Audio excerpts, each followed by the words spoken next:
Right, and the minister responding and even saying this could be a disincentive to countries that raise the alarm. He'll take it up. Lord Jonathan Oates joining us now. Thank you very much, firstly, for sticking up for South Africa and other Southern African countries. You asked the health minister what signal this sends to the world. Just tell us more, and if anything has moved since then. The first thing I should probably say is I've got a bit of an echo here on the line, so I hope you can hear me okay. So the minister in his reply did, as you say, make the point that the decisions that the government had made had the danger of causing big disincentives for transparency. And he did undertake that he would go and speak to his colleagues in the Treasury to see what could be done to help out and to work with other countries to help those industries most affected at the moment in South Africa. Because the point that I made was that even if the government really think that this restriction is absolutely necessary, then what they should do is convene the G7 immediately. The UK is the president of the G7, and work out a financial aid package and also a waiver of the vaccine IP rules so that we can really get those vaccines into Southern Africa. All right, and how does it work? I mean, he said there would be internal discussions. When do you expect him to come back to you? Well, I will keep pushing the minister and ministers in the Treasury Department and other departments. I'm afraid that one of the things that I've found most dispiriting about this whole process is that there seems to be a real lack of understanding in the United Kingdom of the devastating economic consequences of travel restrictions of this sort on South Africa at the height of its tourism season, and indeed other countries in Southern Africa.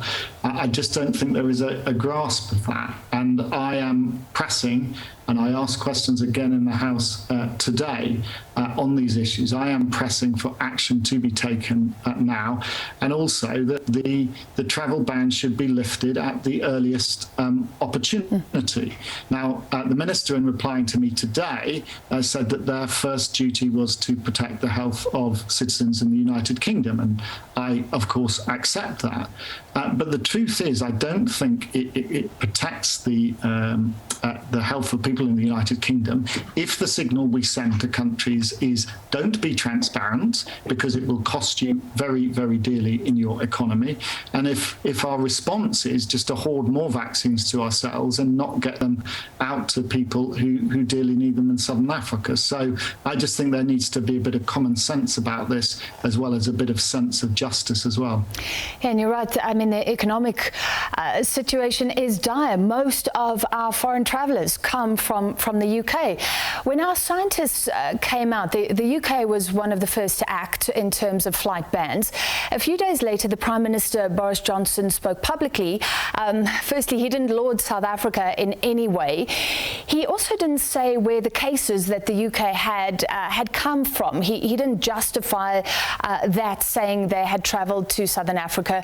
Probably they had, and I think originally there was some sympathy because leaders were criticised for not closing early the first time. When there is a chance to track and trace these cases, whatever they call it. But that was when the cases were linked to Southern Africa. Now we're hearing about a whole lot of cases not linked to Southern Africa at all. So do you agree in that scenario the travel bans make no sense? Well, I certainly think if the variant isn't from Southern Africa, then it certainly doesn't make any sense at all. But the point you make about the lack of recognition of what South Africa has done to help the world is a point that I made to ministers as well. Indeed, in the statement that was made in the House of Lords from the government on this issue, there was not a single mention of the economic impact on South Africa and the Southern Africa region. And I think that just shows the sort of lack of understanding. So what I've said is, I'm not a scientist. I am instinctively suspicious of why a ban was immediately placed on South Africa.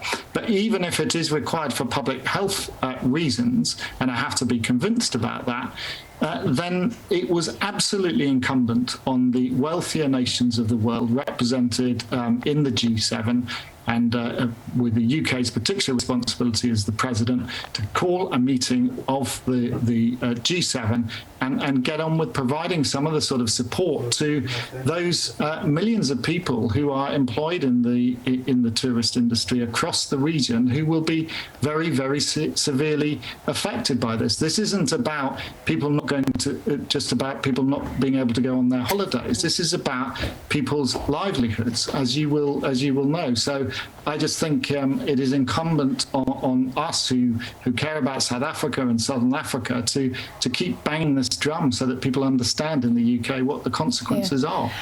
I agree, and I'm interested that you say you have some suspicions. The UN chief, not so long ago, saying that this is travel apartheid.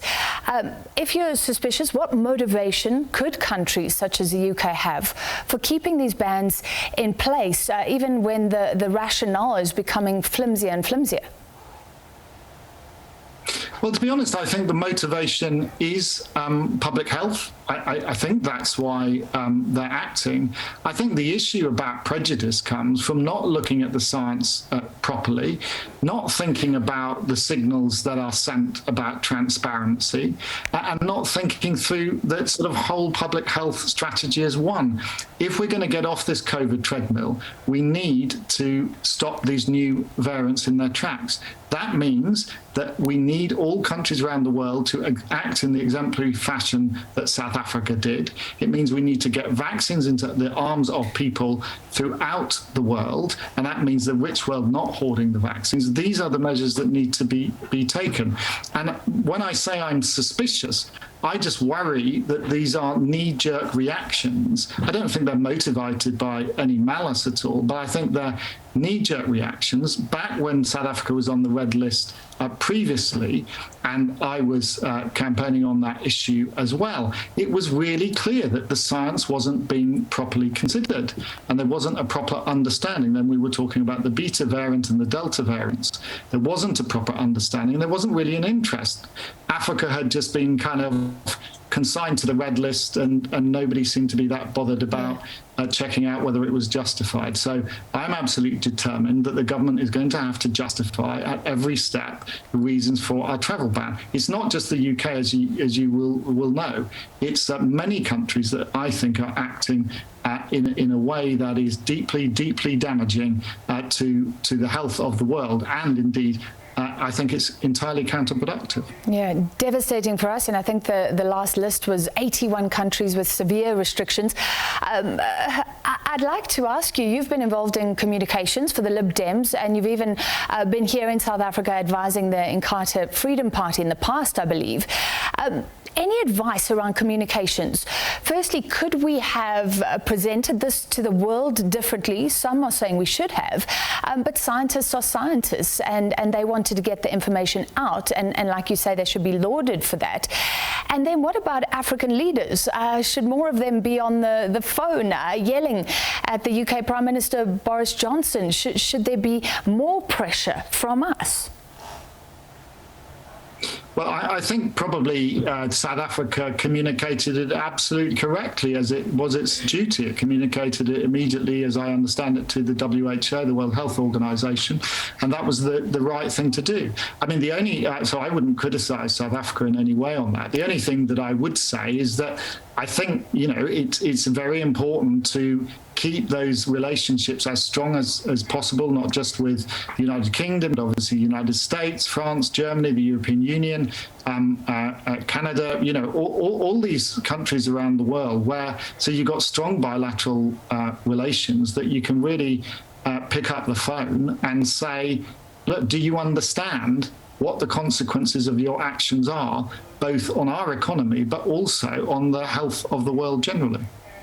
All right. Well, thank you very much. We appreciate your time tonight, and hopefully you can help change perceptions there in the UK. That was Lord Jonathan Oates, a British Liberal Democrat politician and a member of the House of Lords.